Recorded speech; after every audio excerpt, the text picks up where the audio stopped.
Okay, so good morning, everybody. The first thing you will notice here as you join us for this webinar is that I am in fact not Fania, I am Anthony. So we will adjust to this situation now as we go, but bear with me. The second thing you will notice is the topic we're looking at today is rebooting business safely. So supporting employees to deliver results while staying healthy and safe. So we're trying to respond to the needs of the community here, and it seems to be the two most prevailing interests are this topic and haircuts. So we can't do a tremendous amount about the second issue, but this one perhaps we can shed some light on. So what we'll do today is we'll have a kind of a conversation around this topic, and Jim will lend some insights into the role of communication and trust in delivering results and staying healthy while we return to sites. Joining us today, we have Michelle Buckley from Alcon, so she's the site head of HR in Alcon, and Michelle Bonner, who is the country head of HR for B. Braun Medical. So two knowledgeable and talented HR personnel with us today. I don't have a Mayo weather report, but it's beautiful in Maynooth. So we move on. This, as I mentioned, is a part of a series, and hopefully you've been with us before, but if not, welcome. So we look ahead to our next webinars. So May the 28th, we're looking at engagement, communication, and everything in between. The role of the Great Place to Work team and Champion Network.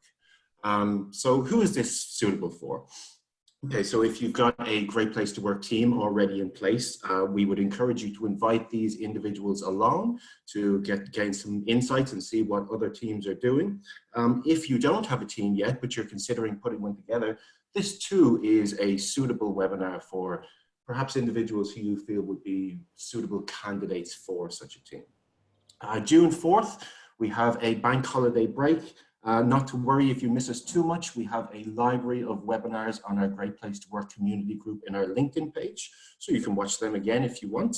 On June 11th, we have the Most Trusted Leader webinar with Declan Roynane from Woody's, who is sure to be a very busy man at the moment.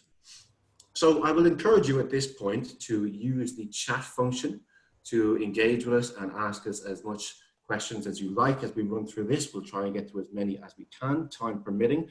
Of course, with these webinars, it is about a community, so please feel free to engage and ask questions. Okay, so what we have here is hyperlinks to some official guidelines and resources. So we've all seen these floating around. We know that there are essential criteria needed for reopening businesses safely. So these are in place. So what we'd like to do here is kind of take a more granular approach. So we all know Great Place to Work is about trust. It's kind of about autonomy, about listening to each other. So what we'd like to look at here is the role of these kind of levels of communication in facilitating a safe return to work. So that's enough for me for the moment. I'm going to hand it over to Jim now, and he's going to give you some insights on his topics. So first of all, thank you all for joining us. Delighted to have you on board. Great sign up for this morning's webinar. The whole team are happy that you're here. It's again another great demonstration of the community that goes with Great Place to Work, and we're very thankful for that opportunity to talk to you. By any manner of means, these are extraordinary times, and I know you're very well aware of that and in the trenches with that. And just one other thing before I kick off, I want to mention, I'm in my back garden at the minute, so if my 8-year-old boy runs out, it's either going to be laughter and he's going to be on the swing and it's going to be great fun, or he's going to be fighting with his sister. So if either one of those happen, please bear with me as we go along. One of the big questions we're hearing from clients at the minute is about, as calling as organizations have started to adjust to this new normal, what's the next phase going to bring? And we're delighted to have two very knowledgeable panelists in this regard this morning to discuss their experience so far, who've got a range of roles in the organizations that they work for. I'm going to introduce them a bit later, but from office-based roles to manufacturing to sales, whatever, they are coping with all of that at the moment and managing through all of that. It'll be interesting to hear from them. But this is a really, really interesting time. One of the things that I'd like to put to you this morning is a lens through which you could look at communication around safety and the return to work. So with that, I want to show you a model. I mean, the idea of safety and wellness and how culture interacts with that is something that I want to go into.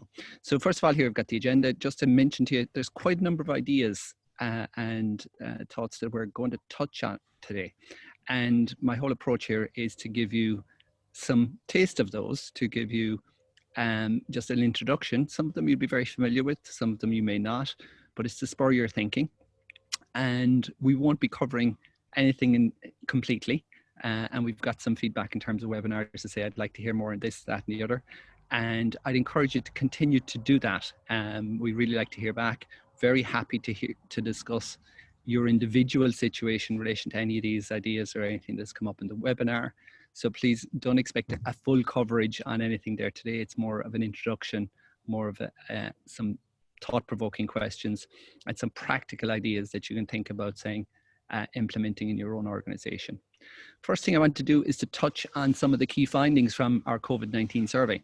So I'm just going to spend just a couple of moments looking at that and what we've found as to people's experience right now, and what's important to them and what's important to you as organizations in terms of those key findings.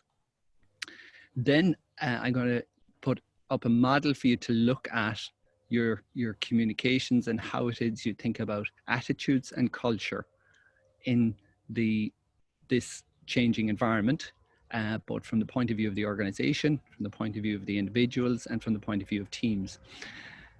And then I have the great pleasure of talking into the practice of that with both Michelles from who I'll introduce in a little while.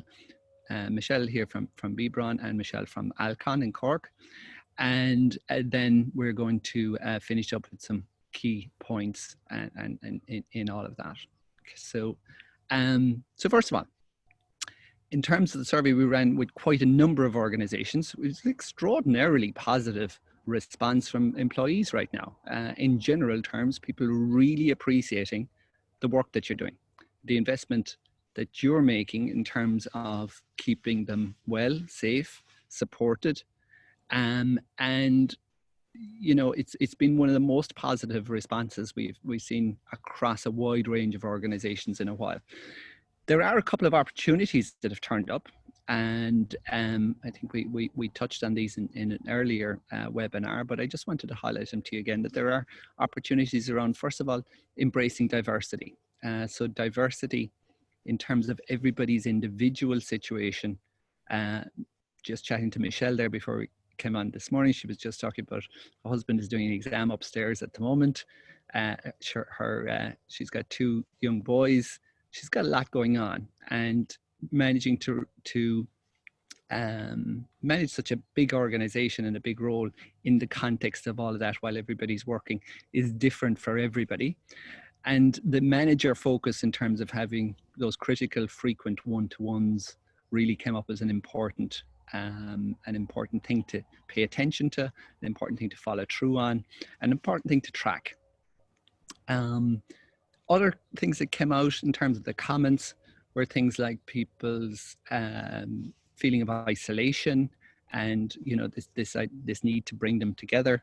And I suppose the last piece was helping update what you expect of them right now. So people are feeling a bit stressed. They're dealing with a lot of change. There's some financial concerns coming into play.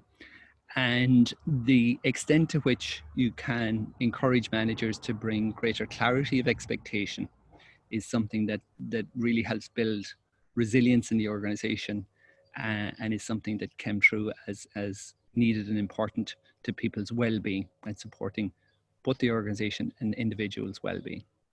So that was the broad findings. If there's anything that many of you have run this survey, if you want to come back to us on anything that we can provide deeper insight into, chat to any one of us, we'd be delighted. And that's the sort of key piece in relation to that. Now, I suppose today we're going to be looking at this idea of rebooting organizations. And while the current situation is unique, the literature is extensive in relation to managing risk and managing safety and managing well-being. And I suppose what we're seeing a lot of at the moment is a lot of what's happening here at the left-hand side of this slide, where people are either reacting or they're looking at how it is that they're, from a top-down perspective, managing wellness, managing safety, and managing return to work. And that's a necessary part of the whole sort of return to work, and thinking about it and thinking about what rules and procedures need to go in place, who's responsible, and how it is that you train people as they return, and so on and so forth. But it's not a sufficient condition in terms of, we've heard a lot about flattening the curve, and you can see this curve here is about reducing risk to an absolute minimum. So one of the things that we would encourage you to think about as you think about this return is to think about what it is that you're looking for of yourselves. So in other words, what is the responsibility of the organization, but also what is it that you expect of individuals, and what is it that you expect of teams? And it's really important that your communication broadens out the responsibility beyond your responsibility. So your responsibility is to communicate what you expect of individuals and what you expect of teams in terms of care for themselves, care for the people around them, and supporting each other through. And we, I suppose, from the point of view of looking at results from organizations over a long period of time, under the conditions where all of the responsibility rests with the organization, then sometimes the organization's even to blame much later. So we're also projecting forward as to say in 6 months' time or 12 months' time, when we're looking at results from surveys, as to when people look back in this scenario, what will be important? Well, we're clear that what will have been important is to be the communication here around each of what's expected of each person, and how it is people can take part, go from an external motivation compliance, which is showing on the slide there. This is called a Bradley curve, by the way, if anybody's interested.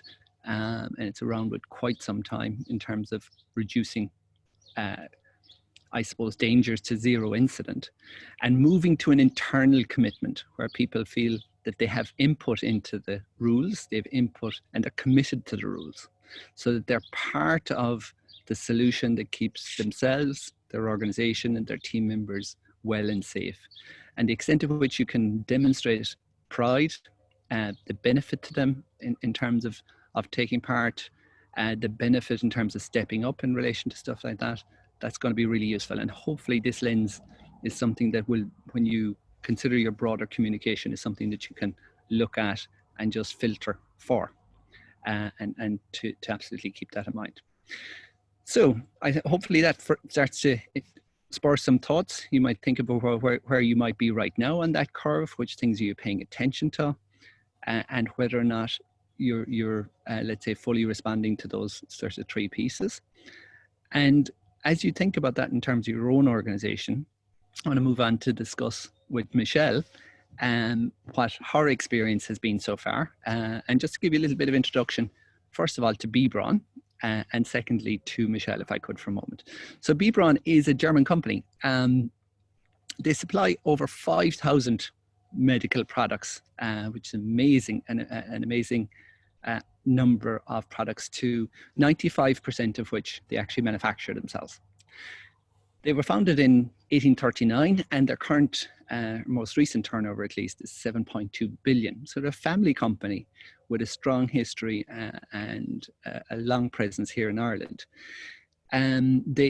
Michelle is responsible for a group that to manufacture, that they sell and distribute, and they also operate renal care clinics. So really Rebooting in Ireland have a full range of roles, from absolutely frontline workers right through to manufacturing, right through to people who can work remotely. So I'm really interested in terms of Michelle's current experience and her ongoing experience, both in terms of managing those very dynamic situations, keeping people up to date and so on and so forth. And just to tell you a little bit about Michelle, Michelle was born in Clare. She upgraded by marrying a Donegal man, I understand, who's upstairs at the minute working on his exam. She's got 2 young boys. She has a master's in HR from DCU, and she has a long history in both retail and in medical distribution. So I had the great pleasure of working with Michelle since she joined BeBron.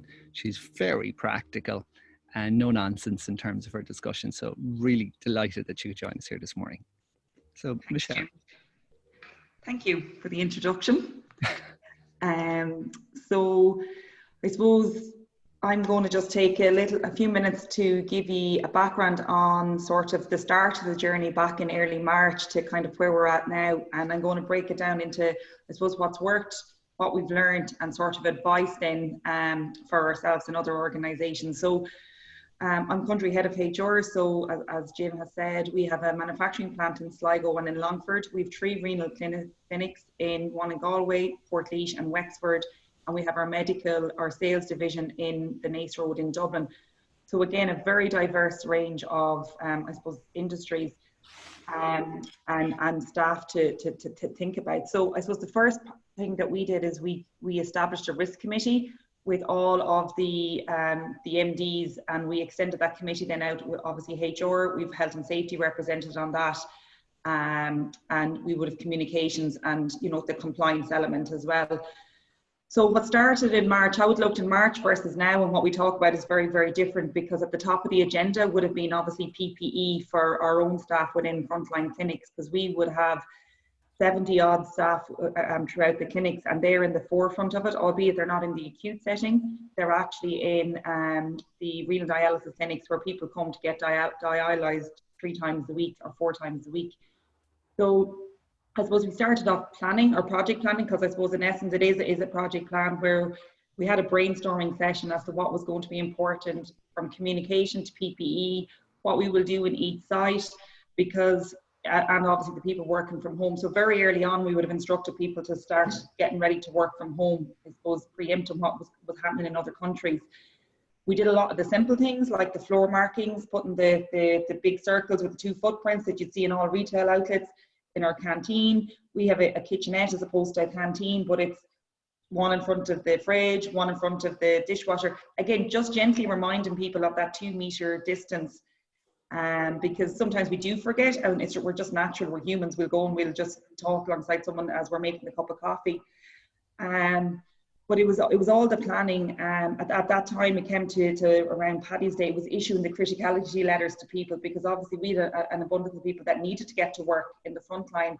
And, there was, the fear factor was out there as well, and the anxieties were high, because everyone's like, oh, the country's going into lockdown, we can't leave the house. But we're like, okay, if we have a letter with BeBron, we would have a relationship with the HSE as well. So we're seeing, that we need anything from the HSE to help us make it easier for the staff to get to work. Because what we were trying to do is eliminate the anxieties as much as we possibly can. And that changed on a daily, weekly basis. And I think at the start, we were trying to probably be planning too much. We just had to be reactive, and that's where your agility comes in. You can't plan for every scenario, and I think we just had to go with it. Now, you could plan if there was somebody confirmed with a COVID case, what needed to do. It was clarifying for staff absence. Okay, if I have to wait for a COVID test, do I get paid? Is it out of the normal sick pay, or is it special leave?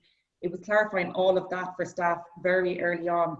So if they're waiting for a test, you're out. We don't expect you not to come to work, but you are getting paid, but it doesn't affect your sick leave. It's a special pay for 2 weeks.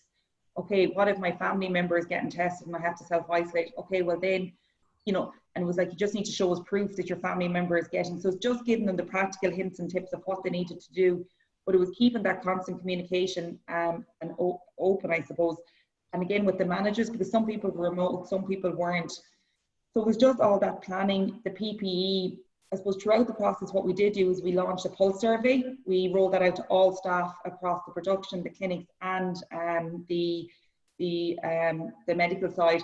I suppose I forgot to mention, we manufacture a lot of the pumps that would that will be in the ICU settings. So you can imagine in early March, the HSE put a massive order, I think an order that you wouldn't receive in 5 years. They put in one order for us. So our AIS division of the business went probably having an order for 2,000 pumps. That would be unheard of in a 3 or 5 year setting.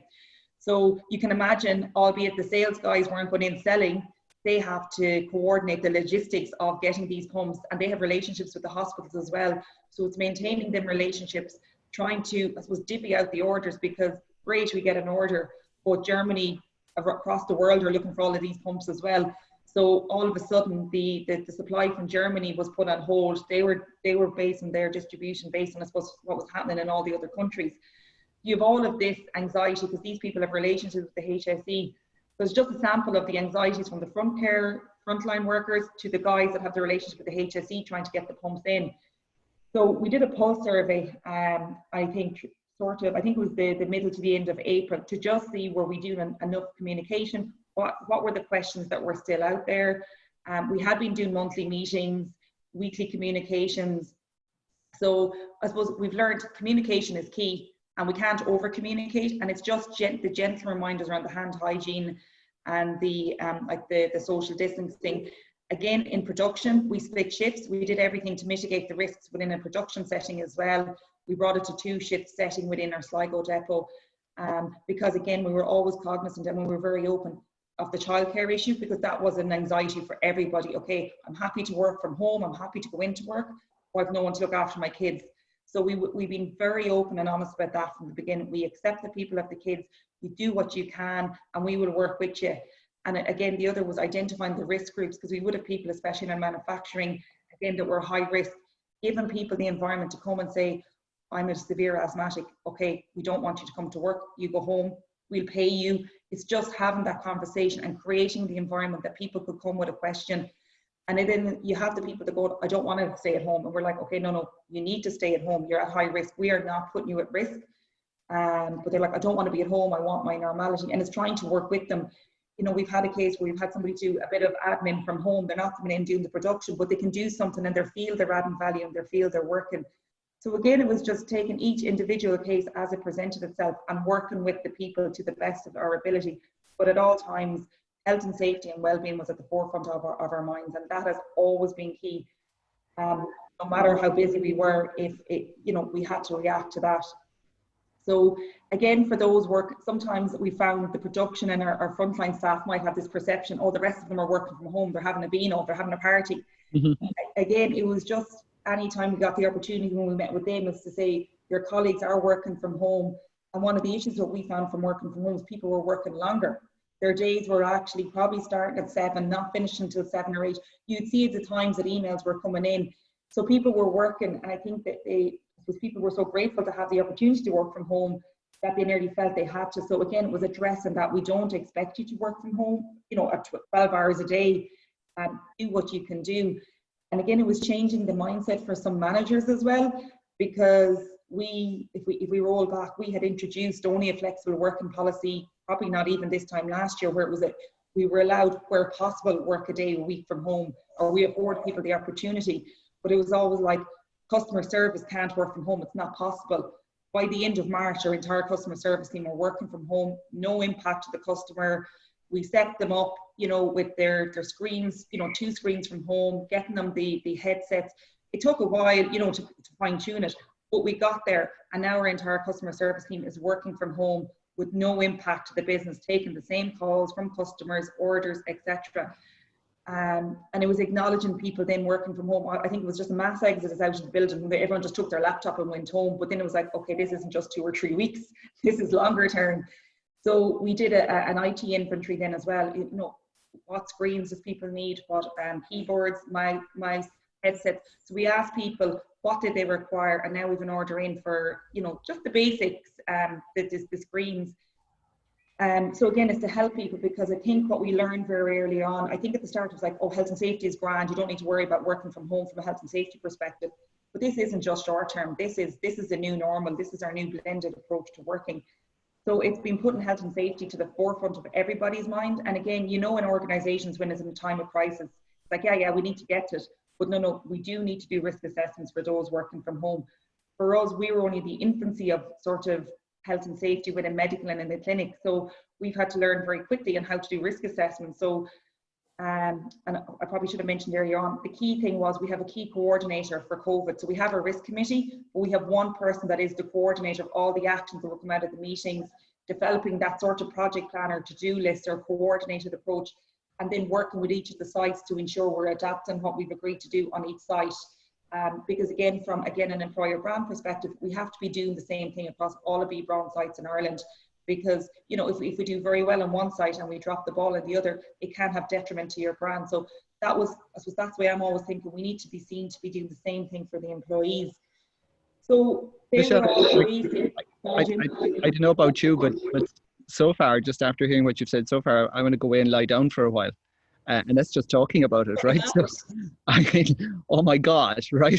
So that sounds like a bit of a tsunami, because I'm familiar with the B. Braun journey to a reasonable extent. And for example, you know, that flexible work policy being introduced on quite a limited basis, and going from that to actually throwing all of that out the window, just as an example, or taking any one of these individual approaches and trying to do them in a way that's fair, while adjusting to the individual as well, and dealing with the practicalities that we're seeing across the health service around things like PPE and so on and so forth.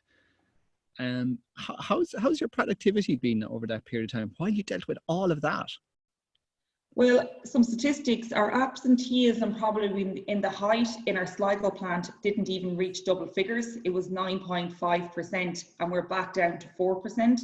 In our clinics, it would have reached about 6% at the height of it, and we're back down to about 3.5% at the moment. So I think, and I think we take pride in the fact that we put all the measures in place to keep people safe from the beginning. We communicated, no question was too big or too small. And I think you said, and you said it about myself, it's practical approach. You can't have a prescriptive policy for every scenario. You have to take everything as it happens, and sort of, as I always say, HR is, we're the problem solvers, you're the angel on the shoulder. It's what is right for the person and for the organization. And for us, it's for the patient, because remember, everything we produce, we have an impact on the patient. So if we were to let somebody into our Longford site that had potential COVID-19, they're producing total parental nutrition that is going into somebody's body. We can't have that. So at the forefront of the mind is the customer, but you have the staff. And again, it's looking after your staff, because I think if you work with them, they'll work with you no matter what the crisis is. And I think a word has been used as crisis brings character. And I have to commend every employee within the B. Braun network in Ireland. Everybody has put their shoulder to the wheel. And I think our productivity is probably somewhat improved. And the other key thing out of this is the collaboration across a country perspective. So as we all know, the couriers were very busy, and DPD will be our courier service. In Longford, there was issues there. So we put out a note on Microsoft Teams. Any of the sales reps that aren't going into hospitals, anyone able to help do deliveries. We had 6 people down in Longford on the Friday delivering across to different hospitals, and that's still ongoing. So what we've learned is that camaraderie, which is a big thing under the Great Place to Work as well. I think it has really pushed us to not just work as B. Braun Medical, it's B. Braun across the country. Our Sligo counterparts would have contacts in China from a PPE perspective. We couldn't get our own supply from a B. Braun perspective because it's just been, you know, a worldwide pandemic. We had our winner would be a supplier in China. We got 20,000 face masks in, which we've given to our staff. We've given to, you know, people within the region. We've donated to hospitals. So I think it's just taking that practical common sense approach then as well, and just doing what we believe is right. And I think we're blessed. The 3 MDs are fantastic, and they see the importance of doing all of the communication with the staff. You know, no question is too big or too small, and it's working with everyone. And I think as leaders, we're vulnerable as well, and letting people know that we're vulnerable. Yeah, we have a 1 and a 3-year-old, somebody else is leaving cert students. We all have different anxieties. We have parents we haven't seen, whether it's in Ireland, whether it's in other countries. And the other thing, you know, people were putting off taking annual leave. And we were like, okay, for the first month in our frontline in the clinics, absolutely. Okay, this is our new normal. We are encouraging people to take their annual leave. We accept we can't go out of the country, but again, we need you to rest. We need you to recuperate. Your minds need to just switch off. So it has been busy, but I think it's sort of been able and agile enough to adapt and react. And there's so much out there. I think the rebooting document came out nearly 3 weeks ago now. It's taking that and putting it into a spreadsheet with what do we need to do, the return to work questionnaire. But the other thing that has worked well is our wellbeing strategy couldn't have kicked off at a better time this year. And we've done a lot on the wellbeing. And I think, Anthony, you mentioned earlier on about haircuts. We're making a fun element to everything we do as well. So we have our wellbeing and the hints and tips about anxiety, sleeping, eating, you know, different links to webinars. With EAP, like our connection with the VHI and the EAP program, it's fantastic. There is great links out there, and making employees aware of these links. As I say, we can give as much information and as frequently as we can, because again, it might be relevant today, but it might be relevant next week because something has happened in between. But our well-being, the hints and tips, but we've also acknowledged, I'll give you some of the things we've done. We got Easter eggs delivered to people's homes, you know, as a thank you, with a little postcard to say thank you from the MDs. At the Maybank holiday weekend, we sent out an email to everyone as a thank you, and a thank you to the family, a takeaway on Be Brawn, because this is impacting their family as well. So all of these little signs of recognition, I think, is going a long way. It doesn't cost a lot, but what I have learned is it's all the small thank yous and stopgaps along the way that you get it back. And I think it's came true in our absenteeism figures that people are, because you hear it external, oh, this person's gone off for 2 weeks because they've got symptoms of COVID and they're going to go off for 4 weeks. But I think we pride ourselves in the fact we've engaged early, we've been practical, we've communicated, we've looked and taken well-being and health and safety are at the forefront of our mind, you know, and we're putting our hand up going, okay, we're not all, the risk assessments aren't there, but we'll get there in the next week or two. And I think we need to be fair to ourselves, not to put ourselves under pressure. This has gone on for a long time, and it's having a plan that next week we'll get the questionnaire out, the following week we'll look at the risk assessments. It's not trying to do too much in a small space of time. And I think it's to be seen to be doing stuff for, you know, from it to protect the company and to protect the employees. And Michelle, when you look forward, like having thought about all of this change that you're digesting at the minute, what do you feel out of all of that is going to be permanent? The remote working is going to be more permanent, I think, in the new environment. And I think for us, it is now, I think trust is the word you've used, and we use that a lot in Great Place to Work. In order for working from home to work, managers have to trust their staff. And what I say is it has to be results-based performance, you know, not tracking. You do hear people, oh, my manager's checking I'm online, if I'm online at 9 and 5. You know, we have to move away from that mindset. It's not presenteeism, it should be output driven. And it's back, you mentioned earlier on about setting expectations and communications. We implemented a new performance management system called Growth early on in the year, which was your quarterly check-ins, obviously your daily, weekly, but your formal monthly check-ins. So at the end of April, we communicated with managers and staff, guys, you need to go back to the objectives you set in January. We need to recalibrate them, and we need to be more short-term focused. Okay, what is the focus for the next 4 weeks? What needs to get done? What is priority? And it's that constant communication with the staff and manage based on results, as opposed to you're not online at 9:02. Where are you? It's moving. That's the big challenge we have as managers, moving away from that mindset that it's 9 to 5, and whether you're in the office or at home. So that is something for the future that we need to look at, is getting the managers trained and getting that trust environment there. Like it's there, look, I think you're always going to have your 80-20 rule, and I think, look, the majority of managers and leaders are there. But the new normal is the working from home, probably the split shifts within your production site where possible. The clinics would have been used to dealing with infectious diseases, but this one obviously is a bit more prominent.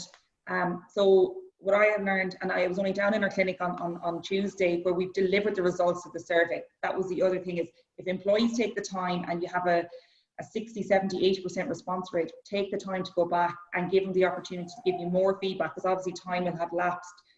But the morale is very positive across all the sites. And I think that is down to taking health and safety, putting the well-being and our communication. We've monthly staff meetings. Next week we have a guest speaker, someone who's been through the COVID experience. So trying to make everything we do relevant, and again, adapting based on the current situation. But at all times, them anxieties, putting them to bed for people. We know there's kids in the background. We know there's teenagers doing exams. We know all of that. So we're there with you, and we're there to support you. And no question is too big or too small. And it's bringing that fun element with the hints and tips about cutting the hair. We even had an employee's daughter do a video on cooking and sharing that. And our Great Place to Work team organised the quiz afternoon for the family as well. So again, it's that social distance that people, you know, I'm in the office at the water cooler having a cup of tea or a drink of water. It's bringing that. So our Great Place to Work committee are trying to keep that fun element going. I think they were talking about doing bingo or something as well. So I just think it's having the fun, this is our new normal, and helping people adapt to that, and again being agile enough to change depending on the situation. We've had about 23 employees tested for COVID-19 with no COVID confirmed cases, which is fantastic considering we've 70 odd staff within the clinics. So I've probably only touched on a lot of the stuff, but again, it's been busy, it's been enjoyable, and we're all in it together. We all have the same anxieties, and that's why I say and it's been that fun, shown that vulnerability, and I think that was mentioned last week in the credible leadership.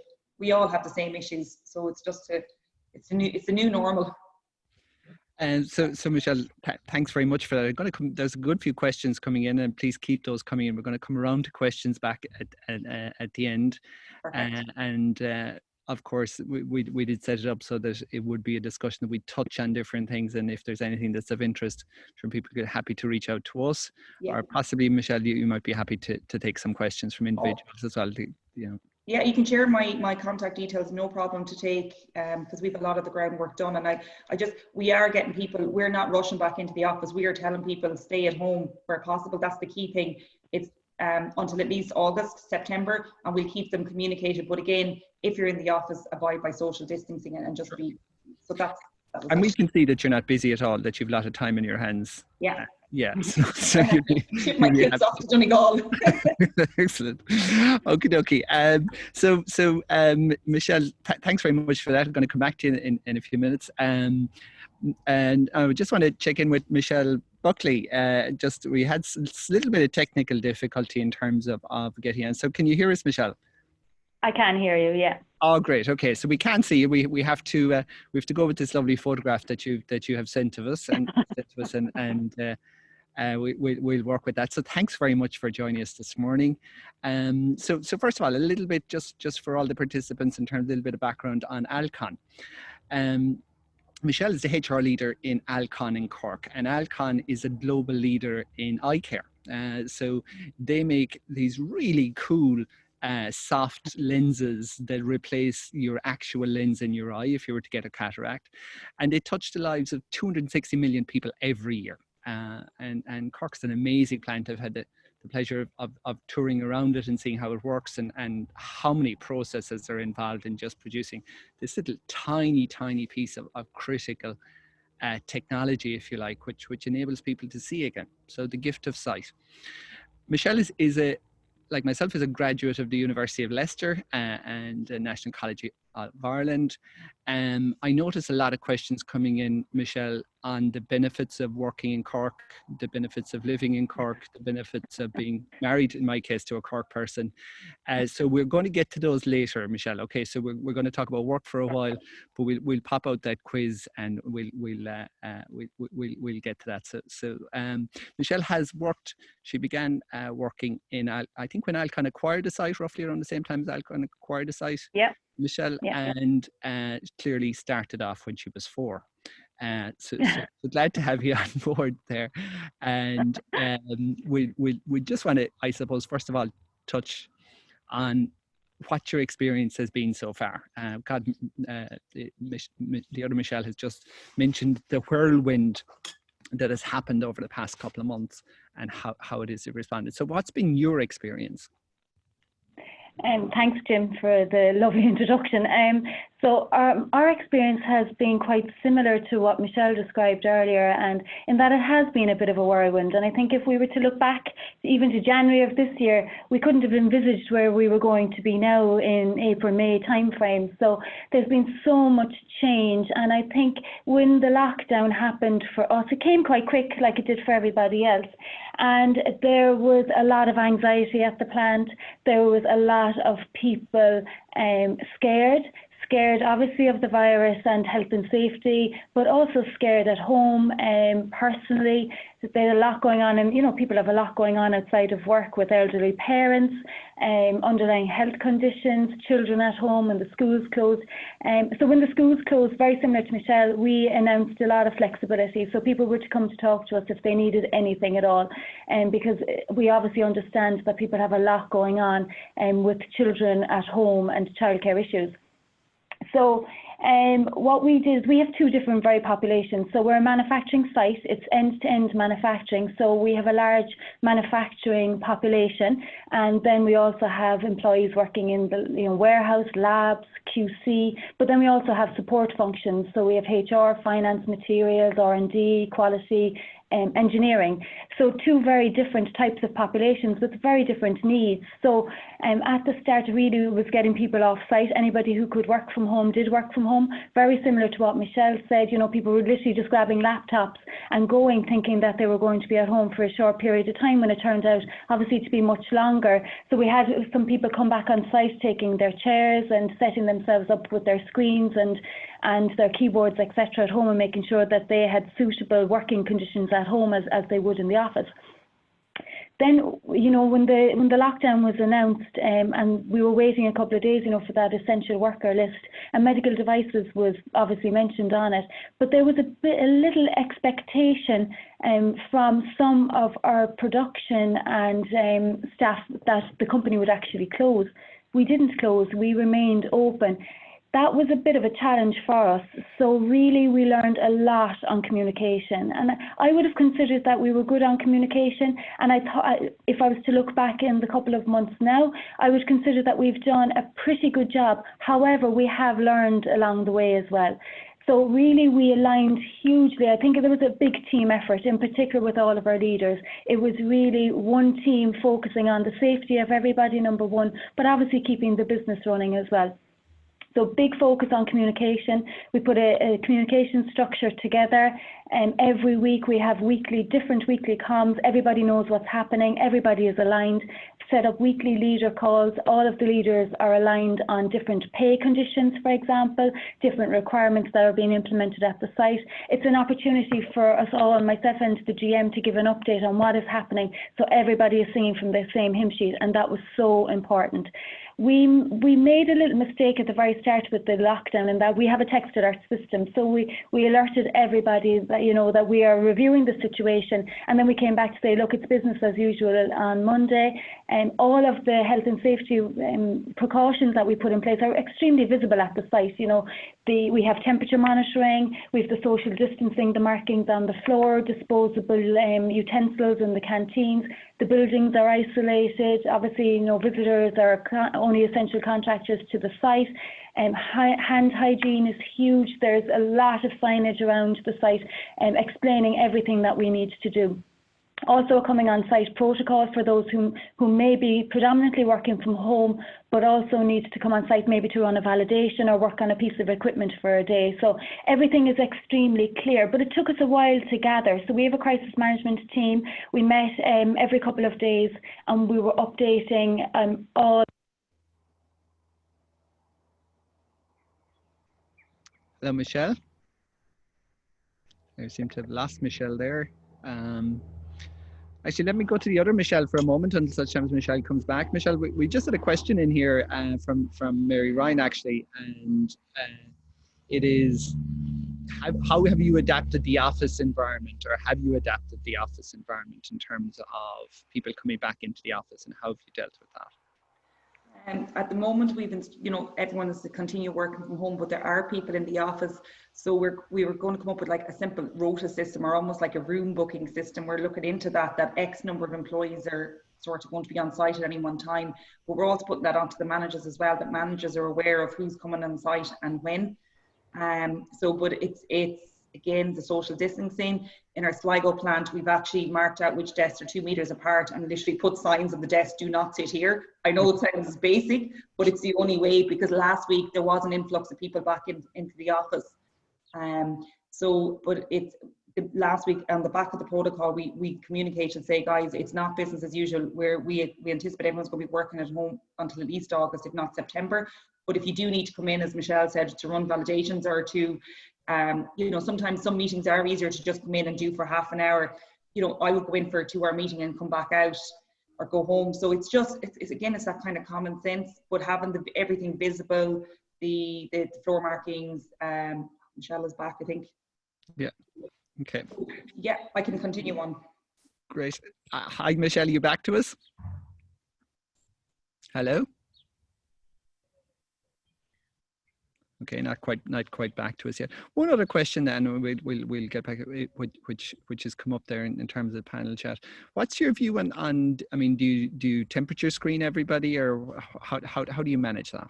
No, it was something that we were thinking about very early on, and with the relationship with IBEC as well, and sort of the advice wasn't very clear in it, because how do you do it? Who's sort of qualified to do it, and who's not, to say then that people take 2 paracetamol before they come to work. So in our clinics, we do take the temperatures, obviously, of the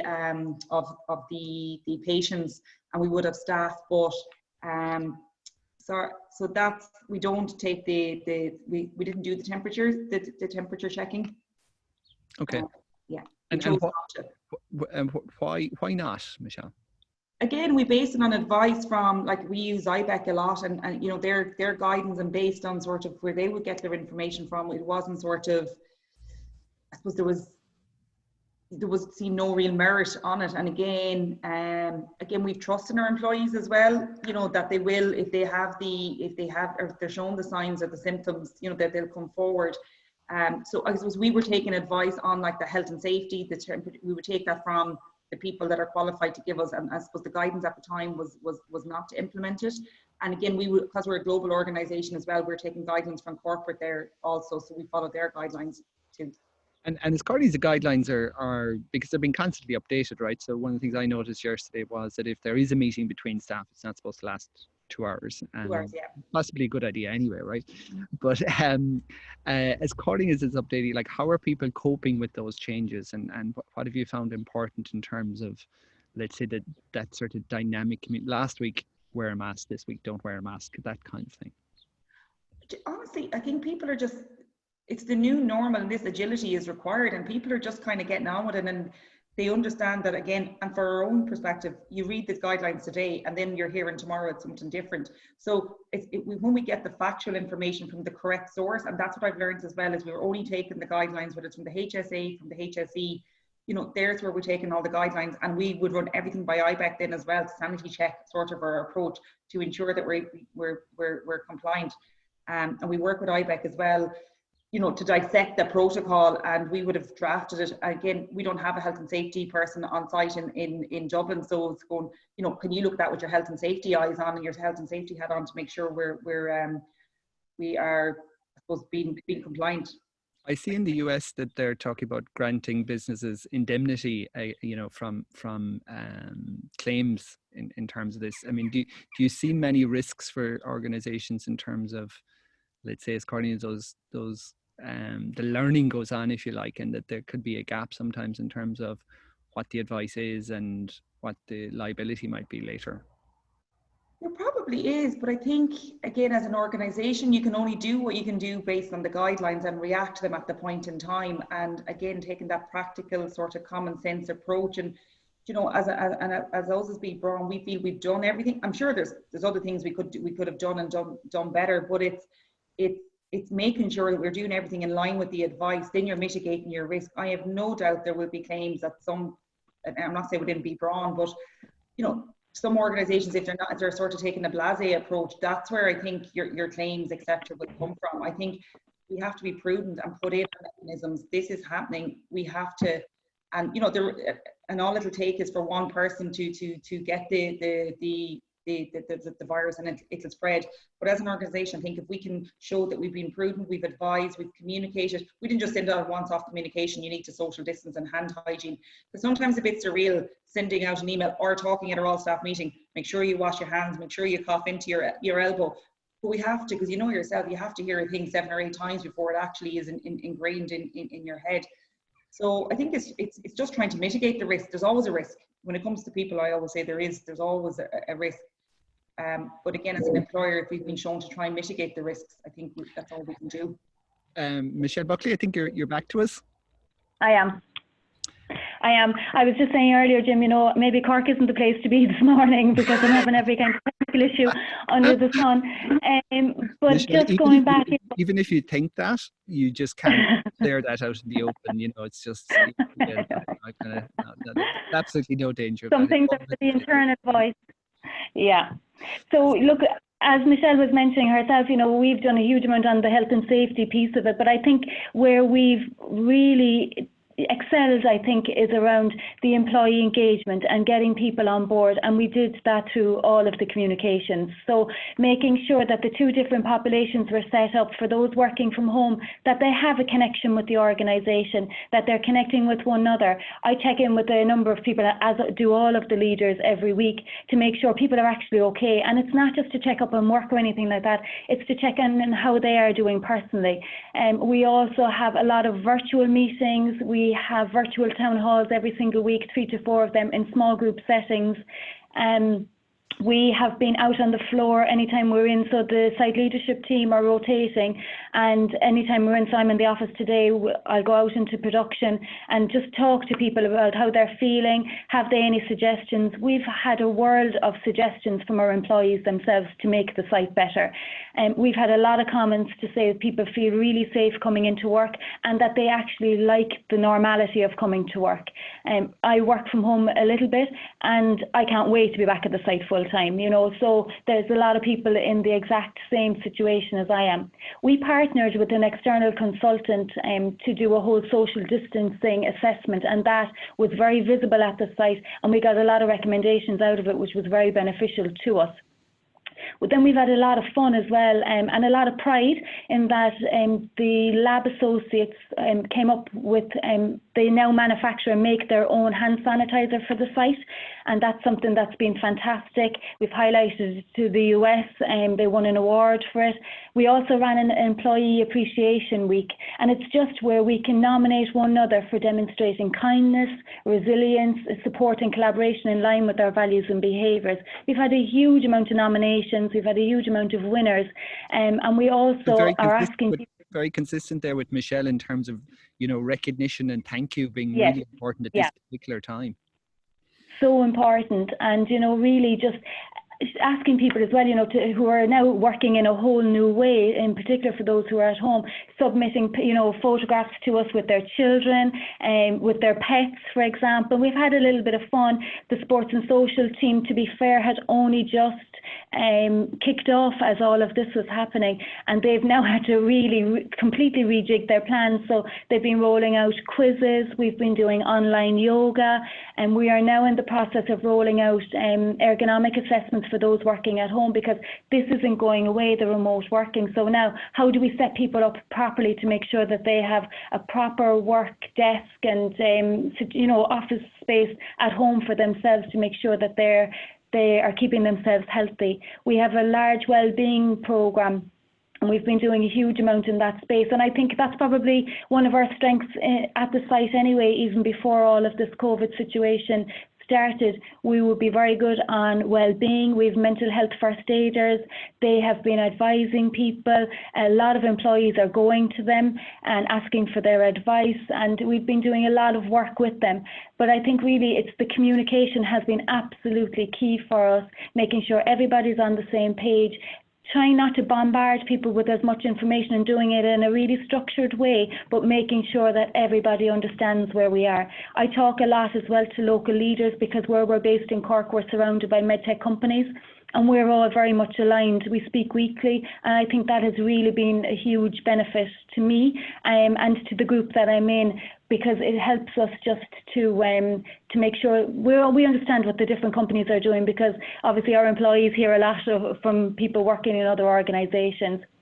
And we've also used, obviously, Jim, the Great Place to Work survey to get feedback from employees, and really just to hear. It's very important to hear from them, and I think that's worked very well for us.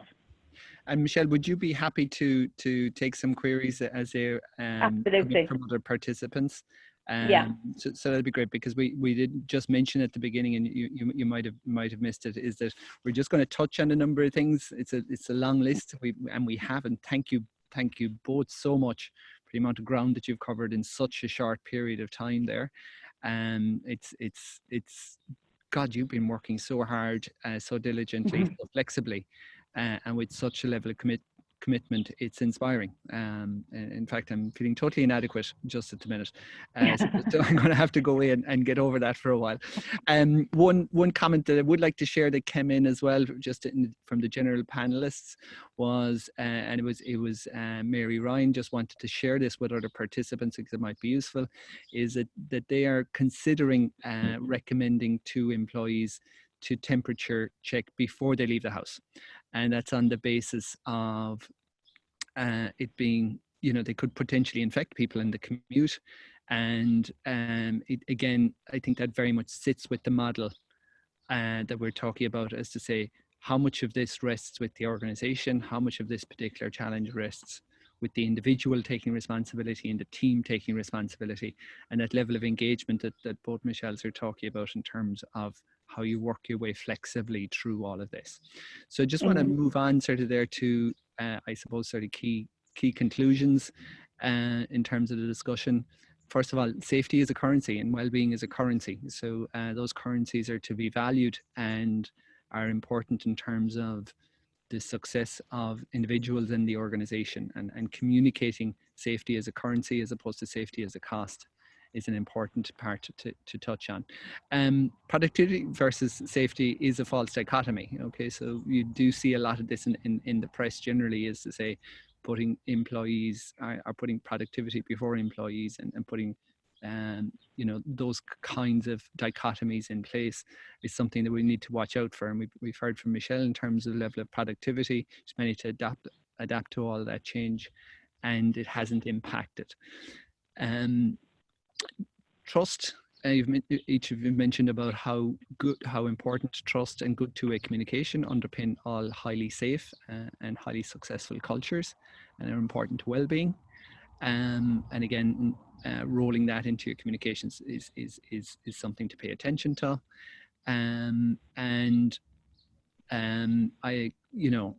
Compliance, this idea of compliance in relation to what the guidelines are, is a necessary condition but not sufficient.